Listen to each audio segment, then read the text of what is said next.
Hello साथियों, स्वागत है आप सभी का मेरे एक नए ज्योतिषी वीडियो में। इस वीडियो का शीर्षक है नीच भंग राजयोग। जब कोई ग्रह नीच का होता है तो उसका जब नीचत्व भंग होता है तो वह उच्च के समान फल देने लगता है।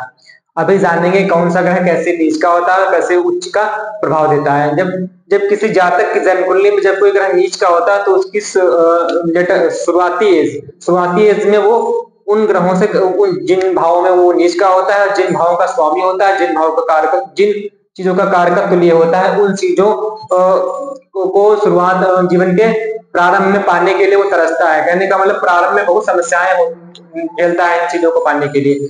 हाँ, लेटर एज में जब किसी ग्रह का साथ जब भंग हो जाता है, जब किसी ग्रह का भंग, इसका नीचत्व भंग होने के लिए किसी ग्रह का साथ मिल जाता है तो लेटर एज में राजयोग वो क्रिएट कर देता है। मतलब केवल उन चीजों के लिए, उन कारकत्वों की चीजों के लिए वो बहुत अच्छा, उन चीजों में बहुत अच्छा ग्रोथ कर ले जाता है नीच भंग की वजह से। तो चलिए समझते हैं कैसे क्या होता है। नीच भंग कई प्रकार से होता है। देखिए, इस वृषभ लग्न की जन्म कुंडली में किसी भी ग्रह को आप नहीं समझ लीजिए। मान लीजिए यहाँ मंगल नीच का है, 4 नंबर की कर्क राशि में मंगल नीच का होता है, इसको कौन बनता है? चंद्रमा।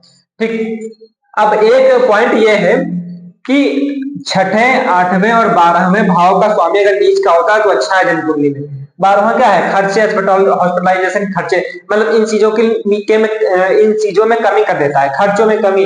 ये दुर्घटनाओं का 8वां, सडन घटनाओं का, दुर्घटनाओं का, इसका भाव नीच का हुआ तो अच्छा है। शास्त्र में दिया गया है छठे, 8वें, 12वें भाव का स्वामी अगर नीच का है तो अच्छा है। नीच का मतलब उदासीन हो जाता है। ये देखिए, उदासीन, संघर्ष के बाद सफलता। ये नीच का ग्रह पूरा पूरा उदासीन हो जाता है तो इसका भाव, खर्चों वाले भाव का स्वामी उदासीन हो जाए, ये अचानक दुर्घटनाएं और लंबी दूरी की या लंबी बीमारियों का भाव है। इन भावों का स्वामी अगर नीच का है तो अच्छा है। हाँ, ये संघर्षों का भाव है छठा। हाँ, ये रोगों का भाव है। अब वर्तमान समय में संघर्ष की बहुत आवश्यकता है, तो जब नीच भंग होगा तो संघर्ष करेगा, जब तक नहीं नीच भंग होगा तो संघर्ष नहीं करेगा। ठीक है, ऐसा समझ सकते हैं। अब चलिए अपने मेन टॉपिक पर आते हैं। देखिए, पहला पॉइंट, जिस ग्रह की राशि में कोई ग्रह नीच का होता है, ठीक, मान लीजिए 4 नंबर की राशि में, ये 4 नंबर की कर्क राशि में ये मंगल नीच का है। यदि उसी राशि का राशि स्वामी, कर्क राशि का स्वामी कौन सा ग्रह बनता है? चंद्रमा। कर्क का स्वामी कौन सा बनता है? चंद्रमा। कर्क का स्वामी है चंद्रमा, 4 नंबर की राशि का स्वामी चंद्रमा है, चंद्र। ठीक, मंगल कर्क में नीच का होता है और इसी राशि का राशि स्वामी यही बैठ जाए, कहने का मतलब ये। तो यहां मंगल का होगा नीच भंग। इस केस में जातक को शुरुआती इसमें दिक्कत, लेकिन लेटर एज में वो राजयोग बना लेगा। मंगल, चंद्रमा का साथ मिल जाएगा और मंगल नीच भंग कर ले जाएगा। तो इस केस में शुरुआती एज में व्यवसाय में दिक्कत, पार्टनरशिप में दिक्कत होगी, लेकिन जो है लेटर एज में, हाँ, लाइफ पार्टनरशिप में दिक्कत, लेकिन लेटर एज में, और जब ये नीच भंग हो गया तो लेटर एज में बहुत अच्छा करेगा। इन सब चीजों से जातक व्यवसाय वगैरह से, जीवन साथी से बहुत अच्छा, जीवन साथी से बॉन्डिंग केस में बहुत अच्छा हो जाएगा, बहुत ही अच्छा हो जाएगा। हाँ, ये पहला केस हुआ। अब दूसरा केस देखिए। दूसरा केस ये है, मान लीजिए मंगल यही नीच का है तो इसी राशि में जो उच्च का ग्रह होता है, कौन सा होता है? कर्क राशि। पहला, इस राशि का स्वामी ग्रह मंगल को नीच भंग करने में मदद करेगा, और दूसरा है कर्क राशि में जो उच्च का ग्रह होता है। पहला उसी राशि का स्वामी, दूसरा कर्क राशि में जो उच्च का ग्रह होता है। कर्क राशि में 4 नंबर की राशि में देखिए कौन सा ग्रह उच्च का होता है? देखिए बृहस्पति। ये देखिए कर्क राशि में 4 नंबर का लिखे हुए बृहस्पति उच्च का होता है। अब बृहस्पति का संबंध मंगल से बन जाए। हाँ, एक पॉइंट रह गया, मैंने चंद्रमा के इसमें नहीं बताया है। चंद्रमा की दृष्टि भी मंगल का नीच भंग कर सकती है। मान लीजिए चंद्रमा यहां बैठा है और चंद्रमा की दृष्टि 7वीं पड़ती है। 1 2 3 4 5 6 7, इस भाव से देखकर चंद्रमा बैठकर चंद्रमा कर देते। चंद्रमा यहां बैठा होगा, यहां बैठा हो, तब भी मंगल का नीच भंग हो जाएगा। उस केस में नीच भंग राजयोग बनेगा। अब चलते हैं अपने उसी केस से, बृहस्पति वाले केस पे।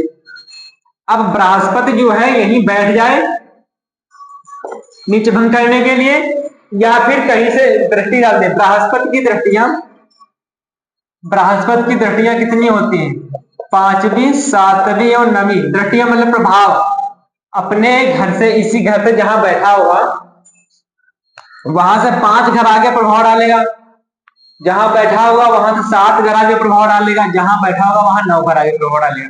पहला तो देख लीजिए, अगर मंगल यहाँ नीच का है तो यहाँ उच्चनाथपति बनता है बृहस्पति कर्क का, तो यही बैठा है तो नीच भंग हो गया।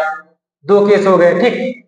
मतलब पहला केस चंद्रमा वाला हुआ और दूसरे केस में का पक्ष ये हुआ, कहने का मतलब यही बैठ जाए।